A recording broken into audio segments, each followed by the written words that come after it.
दुर्ग नगर निगम के वार्ड क्रमांक 47 रायपुर नाका के पास इन दिनों अव्यवस्था का आलम है।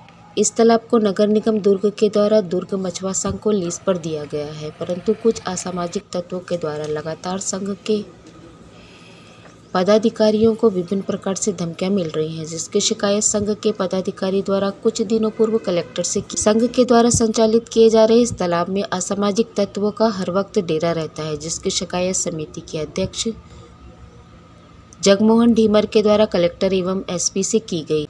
उन्होंने इसकी जानकारी मीडिया को कुछ इस तरह से दी।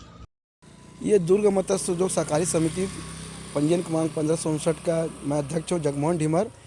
हुआ क्या है, हमारे इस तालाब को, रायपुर नाका स्थित तालाब को 2022 से 2032 तक के 10 वर्षों के लिए मछली पालन के लिए लीज में दिया गया निगम द्वारा, जिसमें यहाँ के कुछ असामाजिक तत्वों के लोग हमें एक साल से बार बार फ़ोन के माध्यम से या फिर ऐसे मुलाकात के माध्यम से अवैध वसूली का बार बार हमको प्रताड़ित कर रहे हैं, परेशानी कर रहे हैं, जिसमें हमें मछली मारने का भी धमकी देता है कि हम लोग रात में मछली आपका चोरी कर लेंगे, कैमरा लगा हुआ है उसको कैमरा को तोड़ देंगे, और आपके हमारे जो यहाँ सदस्य लोग जो रहते हैं उसको बहुत परेशान करते हैं। यह तालाब मैं आपको बताना चाहूँगा 2020 की बात है, जिस समय शायद यहाँ के वार्डवासी या पार्षद महोदय जी ने शिकायत किए होंगे निगम में, तो यहाँ बहुत ज़्यादा गंदगी फैला हुआ था। इस तालाब में इतना ज़्यादा कचरा फैला हुआ था कि इसको साफ़ करने के लिए कम से कम 15 से 20 लाख रुपए लगता, क्योंकि मुझे महापौर जी उस समय बुलाए थे और आयुक्त महोदय, तो मुझसे बात किया था कि इस तालाब को सफाई करना है तो किस प्रकार से सफाई करें और कितना चार्जेस लग सकता है। तो मुझे उस समय बताया गया था कि 15 से 20 लाख रुपए लग सकता है। तो महापौर जी ने बोले कि ऐसा कुछ बताइए जिसमें हमारे निगम को पैसा भी नहीं लगे और साफ़ सुथरा भी हो जाए। तो उसी प्रकार मैं बताया कि यहाँ 5-6 तालाब यहाँ निगम द्वारा बचा हुआ है, उनको सबको हमारे समिति को आप लीज में दे दीजिए और हम सफाई भी कर लेंगे स्वयं के खर्चे से। और स्वयं के खर्चे सफाई भी किए, क्योंकि इस तालाब में इतना ज़्यादा कचरा था, अगर हम सफाई नहीं करते तो शायद उस समय हैजा, पीलिया बीमारी, जो बड़े बड़े जो बीमारी जो होता है, वो शायद आज बीमारी के चपेट में इस मोहल्ला वार्डवासी आ सकते थे। तो माननीय महापौर आयुक्त महोदय ने बोले कि चलो ठीक है। तो उसी तरीके से नियम के तहत उस समय 2020 की बात है, कोरोना काल के समय, तो इश्तिहार निकाले पेपर में, नवभारत या दैनिक भास्कर में 4 अगस्त 2020 को इश्तिहार निकाले थे और 15 दिन के अंदर आवेदन प्रस्तुत करना था जितने भी समिति जो तालाब लेने के इच्छुक है। तो वो हम लोग ने आवेदन जमा किया अपने समिति के द्वारा।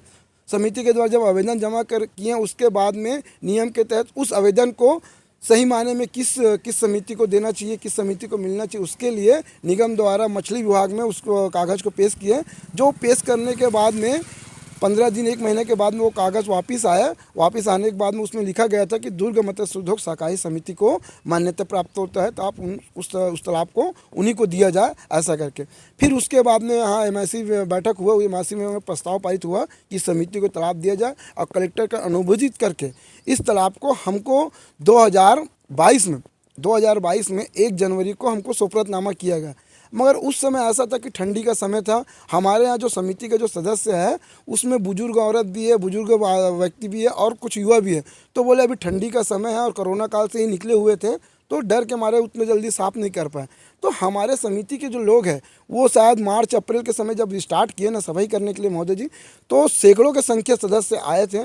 कम से कम 50 दिन लगा था, 50 से 60 दिन साफ़ करने में। इस तालाब को जब साफ़ करते थे तो हम अपने जान को जोखिम में डाल के साफ़ किए हैं, क्योंकि यहाँ इतने सैकड़ों की संख्या में सांप मिलते थे। 2 तो बड़ा अजगर सांप मिले थे, जिसको एक अजगर सांप को मैत्री गार्डन ले गए थे, एक यही थे, जिसमें यहाँ कई प्रकार के बदबू और बीमारी थे ना, तो बीमारी से भी हम लोग बहुत ग्रसित।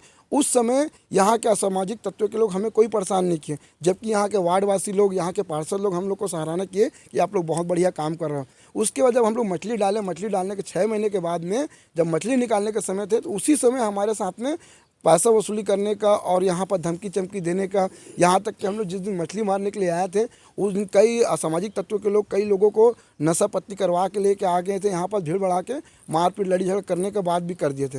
यहाँ तक कि हम लोग बड़ा मुश्किल से उस दिन कोर्ट थाना गए थे, थाना में वो किए तो 5 या 7 दिन का समय मांगे थे हम लोग से कि आप लोग थोड़ा रुक जाइए, तब तक के हो जाएगा। उसी 7 दिन में यहाँ के सामाजिक तत्वों के लोग पूरा मछली को चोरी करके खा भी गए।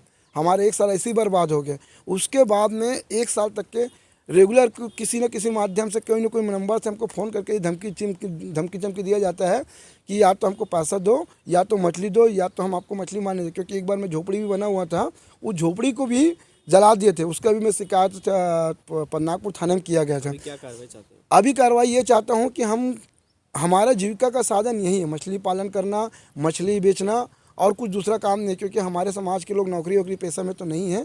तो हमें अच्छे से काम करने के लिए हमारे कलेक्टर ऑफिस गए थे हम लोग, कलेक्टर महोदय के पास में, और एसपी साहब के पास में भी ज्ञापन सौंपे हैं।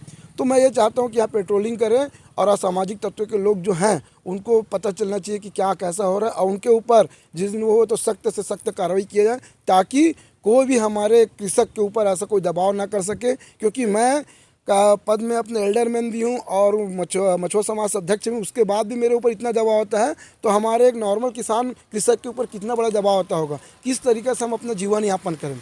माननीय महोदय जी से मैं ये कहना चाहता हूँ कि बड़ी सख्त से सख्त कार्रवाई उनके ऊपर करना चाहिए।